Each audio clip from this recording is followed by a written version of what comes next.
So appreciate you guys coming out for the first annual Final Fantasy XI year in review. I don't know why I've never done these. This is a great idea. Tons of fun. I'm wearing a suit because it's New Year's Eve. I'm recording this on New Year's Eve. So let's do this.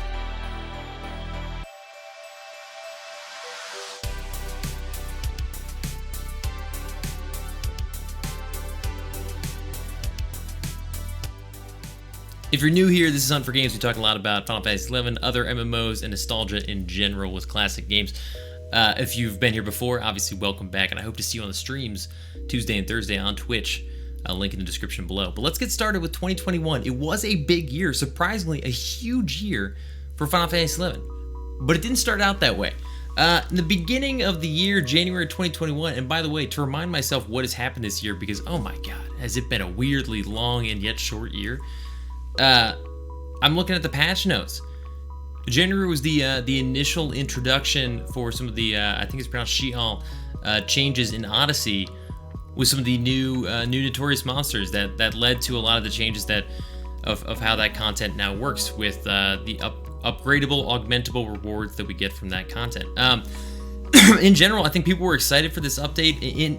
Ultimately, now at the end of the year, looking at the January and February update, I'm not sure I'm super thrilled with it. Odyssey in itself is pretty cool, but it's kind of frustrating you can only go in once a day. And it looks like, it seems as if the upgrade system has involved tons of grinding through that content over and over again, basically the same exact kinds of content. I think some people have been happy with it. The gear is absolutely incredible, in many cases best in slot, especially with the augments. Even before the augments, a lot of it is incredibly competitive. So it's not that it hasn't introduced meaningful rewards and content. I think it's just the delivery of how we do it has been a little frustrating for me. But January is when we got it, so that was interesting. February kind of continued along that track with a couple more tweaks to Odyssey, as well as just general Voracious Resurgence updates, because that's the other big thing that 2021 has introduced, a continuation of Voracious Resurgence, which is the new storyline content that they introduced, I believe, last year, 2020. Which, to be fair, we never thought we'd get. And it's continued to upgrade, add new events month after month, maybe not every month in a row, and I've been very impressed with the storyline. Early on, I thought it was a little slow to get started, but that's classic, honestly, RPG, but specifically Final Fantasy XI, classic Final Fantasy XI. We're just kind of built up a little slow. You don't know how this connects to a greater narrative. It doesn't seem all that interesting. It doesn't seem all that important. A lot of characters you're talking to, you're like, why are we here? What are we doing? And all of a sudden, it starts to pull together. And in the later months of the year, some of the updates really did get very interesting in terms of the narrative and its overall impact on Vana'diel and what might be coming for us in the future. Because obviously, they are setting up for a lot in 2022. Now, what exactly that is, we don't know. We do know new content is coming, in terms of obviously more of the storyline and some kind of battle content. We don't know exactly what that is, but it looks like Voracious Resurgence might be a part of setting that up. And yeah, February we got some more of that, as well as many other months to come. March. Not a ton. Ambuscade, a new foe in Odyssey, which is, again, it was awesome that they continued to add more and more, and depending on what monsters and bosses especially that you kill, different items are unlocked. So it's critical when these new bosses came out in each month that they be tackled, which I didn't do because I wasn't super into Final Fantasy XI back in March, at least not the retail instance. But moving on. Good stuff. It was, meaningful adjustments. April, more Voracious Resurgence. Again, it's been a good track for Voracious Resurgence this year. That was kind of it. Bunch of corrections to issues. Tons of bug fixes in April. What happened in April? All right, moving on to May. May, some good stuff. Paladin and Ranger adjustments. Thought we were kind of done with the job adjustments. Wasn't sure we'd ever see any more. I was kind of hoping we would, but they just sort of stopped. They stopped back in early 2020, and then after COVID hit and everything changed in terms of their development structure, I was like, we're never seeing these again. But yeah, they adjusted Reprisal to no longer fade if the damage reflection cap has been exceeded. Not sure what that means for Paladin, but adjustments are always nice. And Ranger got a whole new ability, Hover Shot. I don't know any Rangers. I have no idea if this was useful or not, but it was still cool to see those coming out. At the time, I was super hopeful. This meant that we were picking up on the new job abilities and adjustments again, and we were going to see a lot of these. We didn't. I think that was it. That was it for the rest of the year, but that's all right. So June hit us with more Voracious Resurgence, keeping that going. A couple more tweaks to Paladin. Again, Reprisal was changed again. I guess they couldn't quite figure out exactly how to make Reprisal work the way they wanted it to, but pretty funny. Otherwise, nothing super special, but it was nice to see them continue to tweak jobs that they thought needed it, and some more Voracious Resurgence storyline content. They really were ripping it out, to be honest. I mean, it's been a tough development year for everybody. Not as bad as last year, but still difficult. It's not like the problems have just gone away. So, good to see him still trucking along with the Voracious Resurgence in June. July hit us with the Prometheia, the Worm God high tier fight, which is pretty cool. So, not Prometheia, the evil Prometheia from the end of Abyssia. Shinryu, that's what I'm thinking of. Isn't it Prometheia? Became Shinryu? Somebody explain that lore to me. I kind of forget. Regardless, that fight came out. Cool to see more options. I still don't know. Can Blue Mages learn Mighty Guard from that fight, the high tier battle? I certainly hope so. It makes it a lot easier for Blue Mages to tackle that very important spell. But it was nice to see some new cool content coming out. I think I did it once. We did win, but I was dead the whole fight because I died early on. And he does a lot of drawing and AoE, so once you're dead once, there's not really any recovering from.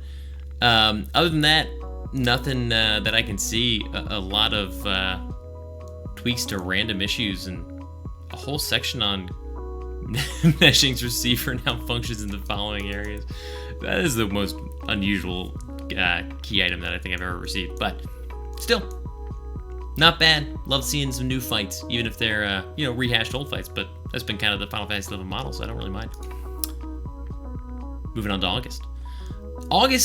New chapter to Voracious Resurgence, and this is where the storyline really started to hook me. We were dealing a lot with the Treasures of Adargan areas and bringing in some of the Blue Mage lore, as well as some other NPCs that I hadn't seen in a while. So it was just like a fun section of the storyline. I was like, all right, this is starting to pick up. I'm really appreciating what they're doing here. Other than that, mostly just tweaks. The new Ambuscade. August was kind of a keeping on. No big deal. September, more Voracious Resurgence, and again, I was still really enjoying this section, although this is where we went to Arapago Reef, and I didn't know that there was an easier way to get to the spots that you have to click and talk to people, so I just went the long way every time, and you have to go back like 10 times. We did a couple of them on stream, I just over and over and over again. My least favorite section of the storyline because of how long it took me to run back and forth. Apparently there is a much easier way, which we found that at the very end, the last time we visited. Somebody in stream mentioned, hey, you don't have to do this. And I was like, you gotta be kidding me. But that was it. That was it for August.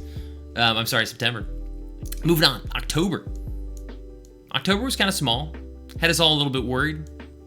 We were like, okay, nothing.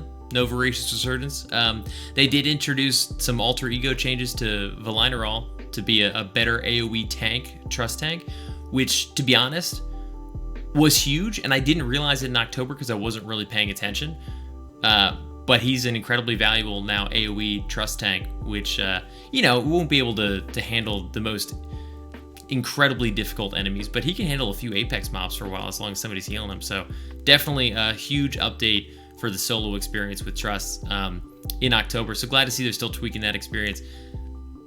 Don't think it's going to draw in any new players if you weren't playing before, but moving on. November, out of nowhere, introduced new Voracious Resurgence storyline. Fantastic. And then the Master Levels system.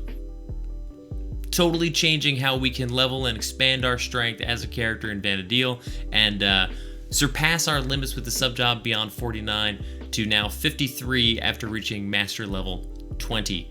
Every 5 Master Levels we get another sub-job level, and increasing strength with each Master Level in terms of skills, as well as just strength of pets and avatars.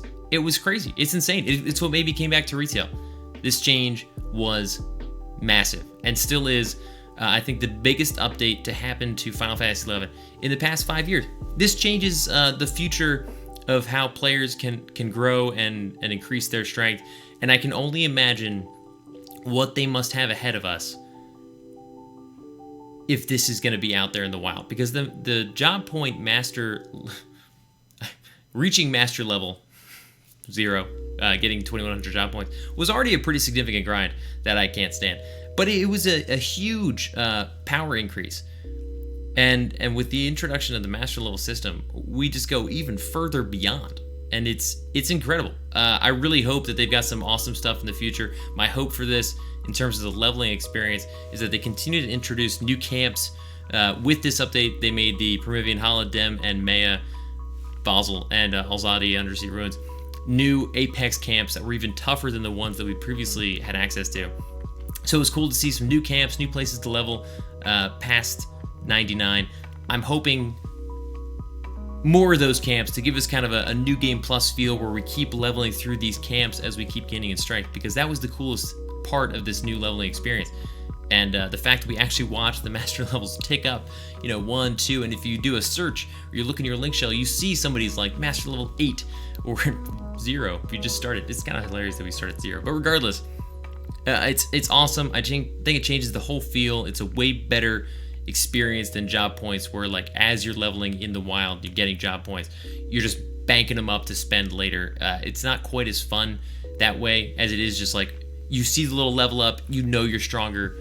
Great experience. Really excited for this update. It's what got me back into Final Fantasy XI Retail, has me hyped for 2022 and what they might be able to show us. Super pumped.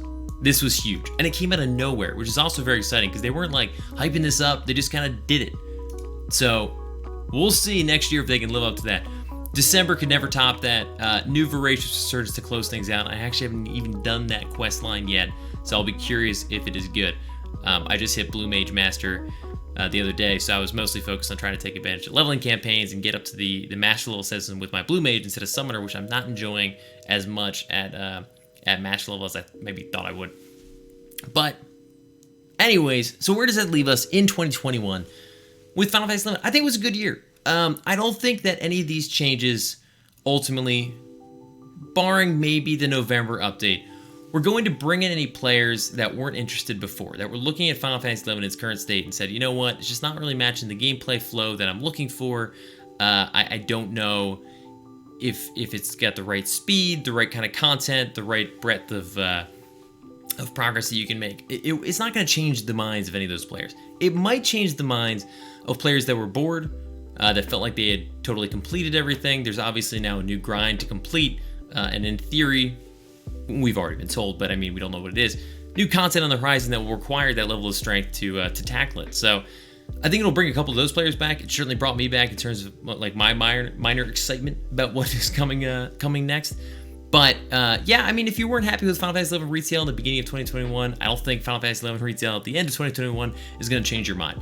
I don't think it's going to draw in new players, except the incredible amount of hype. Because I should add, on top of all that we've talked about in terms of in-game, they've really gone above and beyond in terms of delivering content leading up to the 20th anniversary, and started the We Are Vanadia website, sharing amazing artwork and media, as well as interviews and upcoming thoughts with developers inside the game, outside the game. It's actually been really cool, and way more than I can even keep up with. I have so many interviews that I haven't even watched yet. Tons of stuff there. Really cool, and the amount of attention that Square Enix is giving Final Fantasy XI might draw in new players. I don't know if any of these changes would, but that kind of stuff is cool to see. I'm glad they're doing it. They introduced the video series that they do on Twitch, where they stream essentially like kind of guides on like how to do various kinds of content. It's just sort of like, hey, it's Friday, we're gonna jump in Vanadil and do some stuff. Interesting. I think it'll, again, draw more attention to Final Fantasy XI from players that maybe hadn't really noticed it before. Don't know if it's going to change anybody's minds, but it is cool. Cool to see them putting more attention on the game itself. So what do you guys think? I would love to hear your thoughts. Was 2021 a good year for Final Fantasy XI? Is it going in the right direction? Was it just another year continuing on the path that it has already traveled, and whether you're happy with that or not, nothing's going to change? I don't know. I think there's a lot of stuff there. A lot of stuff to unpack. Guys, otherwise, thank you so much, seriously, all of you, for sticking with me for the entirety of 2021. I know it's been an incredibly tough year for everybody, the past 2 years, really, but it's awesome to still see you all here. Hope you're here with me next year for 2022 for more Final Fantasy 11 as well as other games. Can't wait to bring you some cool new stuff. I've got a lot of stuff planned. I'm really excited about it. I feel like super official in this suit and shirt. I feel like I should always do videos like this. I'm like way more professional. This is Final Fantasy 11. I don't know. Anyways, guys, have an amazing new year. Stay safe, stay gaming, and I'll see y'all next year. Peace out, guys. Have a good one. Bye. I think Retail 11 has shifted to a lot of the same pitfalls that modern MMOs like 14